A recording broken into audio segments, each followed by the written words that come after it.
At para sa ating unang procedure ay lutuin muna natin yung ating pancit canton. So nagpainit na po tayo ng ating tubig. 2 piraso lang ng ating pancit canton yung ating gagamitin dito. Antayin lang natin siyang kumulo at medyo malata or maluto yung ating pancit canton. Lucky me, bigay naman. Ayan guys, pag-hiwalay natin siya para agad po siyang maluto.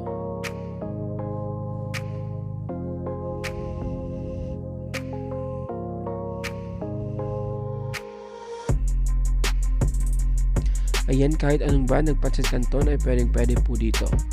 Dahil ito lang ating pasta ng pancit canton yung ating gagamitin dito. So antayin lang natin siyang medyo malata. At then patayin na natin yung ating stove. At i-strain muna natin siya. At antayin natin na medyo lumamig ito.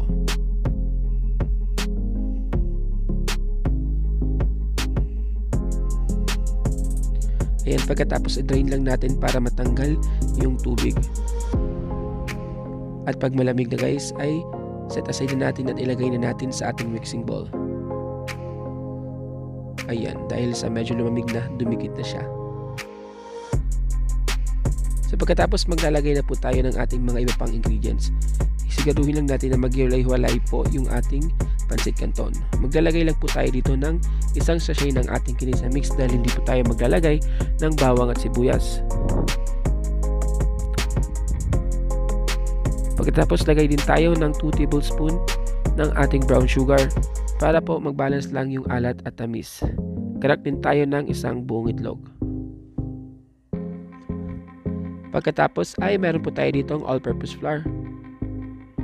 Buksan lang muna natin siya. Pagkatapos maglalagay tayo ng 1/2 cup ng ating all-purpose flour. Ito po yung ating exact measurement para sa 2 piraso ng ating pancit canton.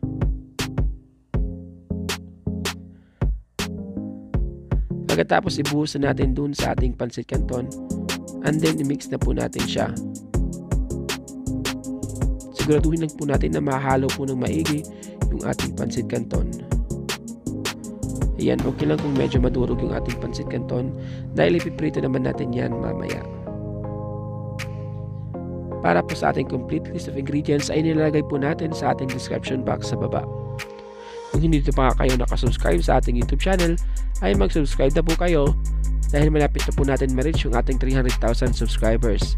At sa ating Facebook page, ay mag-follow na po kayo sa ating Facebook page, Happy Tummy by RD. Ayan, crack pa tayo guys ng isang buong itlog dahil medyo dry yung ating mixture ngayon. Bali 2 buong itlog yung ating nagawa or nagamit dito. Mix lang natin ito hanggang mag-combine. Pagkatapos ay set aside lang muna natin and then i-ready na natin yung ating kawali. Ayan, so meron lang po tayo ditong Xiaomi na induction cooker. Para po sa link nito ay nilagay po natin yan sa ating comment section at sa ating description box. Buksan lang muna natin yan. Pag medyo mainit na, maglagay po tayo ng konting oil lang guys dahil ipapanfry lang po natin yung ating pancit canton. Pagkatapos, gamit po ng ating brush, grease lang natin yan lahat ng ating pan para po hindi dumikit yung ating pancit canton dito. Antay lang natin na medyo uminit po yung ating oil and then medium heat lang ating gagamitin na apoy. Pagkatapos ibuhos natin yung ating pancit canton. Form lang natin ito ng circle.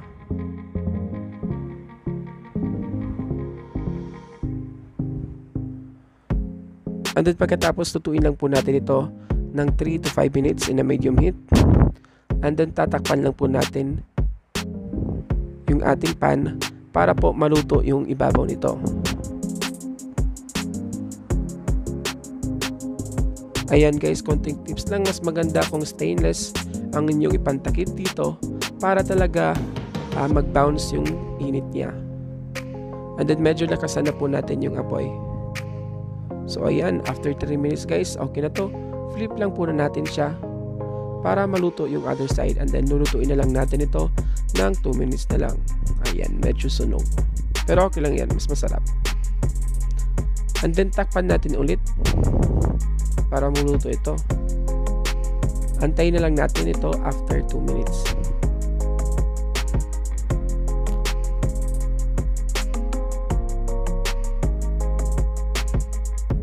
So after 2 minutes guys, okay na to. Patayin na natin yung ating stove. Pagkatapos ay hanguin na lang po natin siya at antayin na natin siyang medyo lumamig. So okay na to. Hanguin na natin to sa ating yan.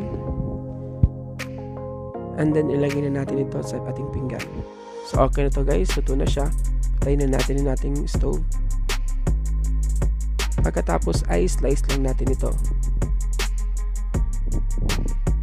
Ayan, mas maganda kung meron kayong pizza cutter. Pero dahil wala po tayo nun, ayan, knife na lang, cut na lang natin ito into halves or yung pizza cut.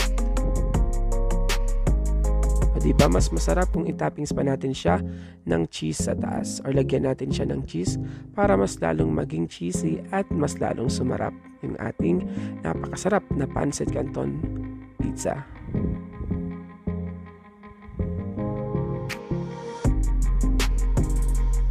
So eto na nga guys ang ating napakasarap at napaka budget friendly ng ating pancit canton pizza.